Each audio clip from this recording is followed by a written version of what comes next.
Welcome to the show today. So happy you've joined me here. I am going to be talking about our needs and whether we meet our needs, how do we meet our needs, and why we feel the way we do sometimes when our needs are not met. Now, from previous shows, you probably know that beneath every behavior is an unmet need. And behavior is a means of communication, and it's our attempt to communicate what that need is. And I was listening to a mum talk the other day, and she had left her family and she was away for the weekend, and she'd left them with the usual notes and things saying, here's where this is, here's where that is. And she raised her hand because she was really worried about the fact that when her phone was off and she was away from her family, that they couldn't get hold of her if they needed something. And we've all felt like that. I understand. I totally know where she's coming from, and probably you do too. But there was more to it here. And I'm raising this and bringing this to your attention because it's such an important piece to understand as a mum. If you understand what your needs are, then you can meet your needs. And what this mum did not realize was that she needed to be needed. And there's a big difference between needing to help somebody else, but needing them to need you. So she is having her needs met by being needed by somebody else. So in other words, her needs are being met externally. She's not meeting them for herself. And what she didn't realize is that you cannot have someone else meet your needs. It's not going to fill you up. It's not going to be enough. And when you need to be needed, and you're needed in that way, it will actually deplete your energy, deplete your reserves. So superficially, it seems like she's having her needs met because she feels needed. But it's a needy met. Can you understand? It's different. So for her to come to this realization that she was attached to them needing her, and that's not going to fill her up. That's going to gradually just diminish her energy and her state, and she will eventually get to a point where she's nothing to give because nobody else can meet your needs other than yourself. And she was very, very vulnerable in this situation because she didn't even realize that her needs weren't being met because she was worried that they wouldn't be able to get what they needed. So no one else can meet your needs, but it's really important for you to know what are your needs. So if you have a journal, write this down. What are my needs? And go deep. Really think about it. What is it you need? Or what is it you think you need? And the things we think we need are things like this mum, the need to be needed, the need to be in control. Do you find it very hard to let go? Do you find it very hard to get out your own way and get out your children's way? You want to control them all for the best and with the best intentions. But the need to control is you're on thin ice if that's your need. If that's filling you up, controlling others is filling you up, it's not going to fill you up in the way you need. It might be that you need to be doing all the time. So do you need to be on the go the whole time? Is that what's making you feel like you're meeting your needs?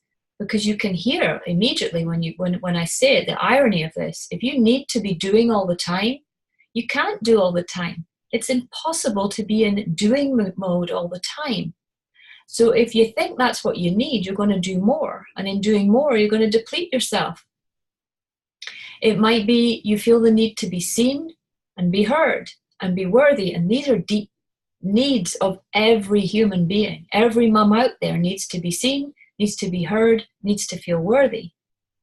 And if we're not having our needs met, if we don't meet our needs ourselves, we're going to look to our kids to meet our needs.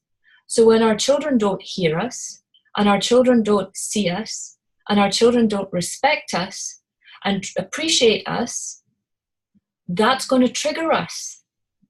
And these needs come from way back. They come from our childhood. And when our needs have not been met as a child, like my needs not being met as a child are still with me. Those are wounds in me. They're holes in me. So if my children act in a certain way that triggers me, it's my holes that are being triggered. It's my needs that are being triggered, my needs not being met. So unless you go deep and you work out what is it, what are your needs? What are you hiding here? What do you think your needs are? They're usually not what you think. And until you do this work, you will continue to be triggered. So you have to ask yourself, what does the trigger say about me? When my kids don't listen to me, what is that saying to me? It's not my kids that are triggering me. It's the fact that I didn't feel heard as a child, much like many parents my age. Children were seen and not heard. So this is quite a generic one. There'll be hardly a parent out there that doesn't get triggered by not being heard. But it's not the other person not listening to you. It's the fact you weren't heard when you were small. So that wound is being triggered by the other person in the present reality. So you have to really go through it. And then you have to actually think, what can I do to meet this need? And you have to go deep, and you have to actually realize and connect to the deepest part of you to understand that you are worth listening to. You are seen. You are worthy. None of these things can be met from the outside. You have to have them from within. So you need to do whatever you need to do in order to help yourself feel heard, feel worthy, feel like you matter. So that you have to detach from those other needs, detach from the need to be needed, detach from the need to be in control, detach from the need to be doing all the time, and settle into who it is you really are, and know that within that being, you're everything. So it's kind of deep one here today, but a really important one. So if you are listening to this and you're feeling confused or it's thought-provoking, then keep writing in your journal, keep doing a little bit of work, go deeper, go deeper, go deeper.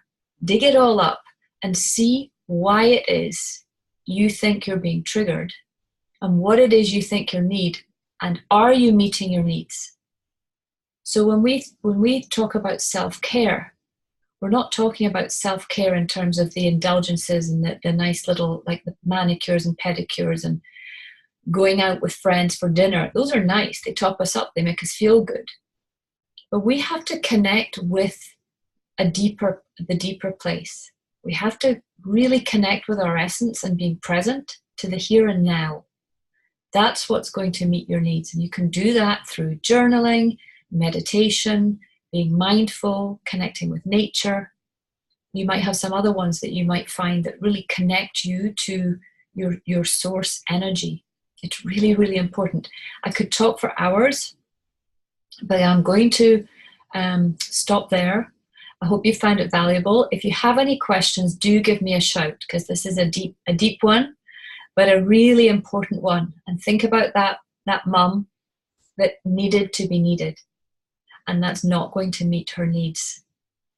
So thank you so much for listening. Bye for now.